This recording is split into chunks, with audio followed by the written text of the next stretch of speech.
We attach sustainability to the ability to afford something and to the impact that will have on people, on our communities, people that are working internally, our partnerships. A round of applause, ladies and gentlemen.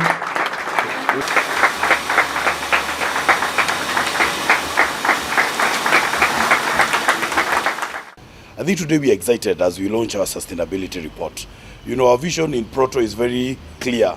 It's about changing lives through sustainable and affordable energy solutions. So that is what we are actually discussing today with the industry on how do we then transition so that then we ensure that it's seamless. But the legal framework is already in place. The ATS agreement is ready, has been negotiated with the industry. So we're now just looking at a transition plan. And you know, when we think about this, the penetration of LPG is very high in NAIROBI, actually around 45%. But when you look at it in the rural market, it's only 5%, meaning the opportunity, and as the DG has said, we have a huge opportunity in Kenya to make sure that we have clean energy in our homes. A round of applause, ladies and gentlemen. Today, I think Proto are marking a day where we are launching a journey that we want to start. And it's just not, sustainability for us is not just a big initiative. For us, it's a commitment on how we operate, how we grow, and even how we innovate.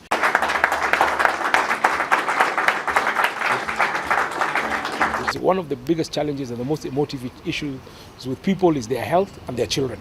So we don't want, as a regulator, because our mandate is technical regulation, to ensure that the installations that are going to be put in our schools are, one, up to technical standards. We're able also to educate, working with the LPG OMCs, to educate the teachers, educate the students, to ensure they know what the do's and don'ts with respect to LPG are.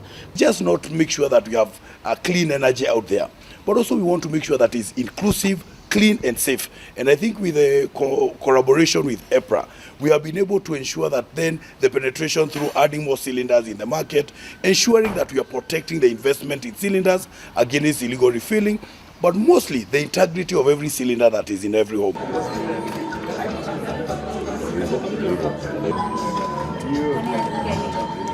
But this is a very positive program. In our country, we see a lot of children in the rural areas who have to miss class because they have to go and collect firewood, or it's the turn of their class to go and collect firewood. They now will have the opportunity to be able to stay more in class.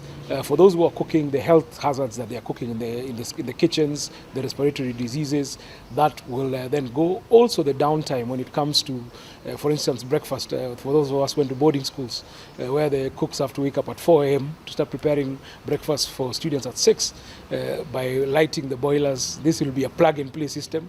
But more importantly, economically, it will be cheaper for the schools, because when you're burning biomass, it has to burn all the way to the end. It has to combust to the end. But for LPG, you'll be able to switch it on, cook, and switch it off. Our kitchens in our schools will be cleaner. Our staff working in the schools will be healthier from a respiratory standpoint. Kids will be able then to get their meals cooked, not smelling of smoke. You know, those of us, again, who went to boarding schools, you have stories of paraffin, chakule nanuka moshi. Then we'll have also students who are willing and happy to learn.